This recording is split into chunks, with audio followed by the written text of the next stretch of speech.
মধ্যবর্তী নির্বাচনকে সামনে রেখে নতুন করে কর্তন নীতি নিয়ে সরগরম যুক্তরাষ্ট্রের রাজনীতি। প্রেসিডেন্ট ডোনাল্ড ট্রাম্প দাবি করেছেন তার প্রবর্তিত ওয়ার্কিং ফ্যামিলিজ ট্যাক্স কাট সাধারণ মানুষের পকেটে রেকর্ড পরিমাণ অর্থ ফিরিয়ে দিচ্ছে। ট্রেজারি বিভাগের তথ্য মতে এবারের কর মৌসুমে প্রবীণ নাগরিক, সেবা খাতের কর্মী এবং চাকুরিজীবীরা ওভারটাইম ও টিপসের উপর বড় ধরনের কর ছাড় পেয়েছেন। গড়ে একটি পরিবার প্রায় $3,400 পর্যন্ত রিফান্ড পেয়েছে।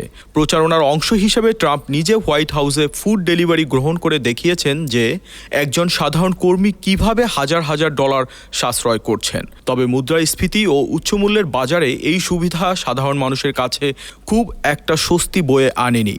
সাম্প্রতিক জনমত জরিপে দেখা গেছে প্রায় 70% আমেরিকান এখনও মনে করেন তাদের উপর করের বোঝা অনেক বেশি। বিরোধী ডেমোক্রেটদের দাবি, জ্বালানি তেল ও নিত্যপণ্যের ঊর্ধ্বগতি ট্রাম্পের এই কর সুবিধার সুফলকে পুরোপুরি গিলে খেয়েছে। কর কর্তন আর মুদ্রাস্ফীতির এই লড়াই এখন 2026 সালের নির্বাচনী বৈতরণী পার হওয়ার প্রধান হাতিয়ার হয়ে দাঁড়িয়েছে।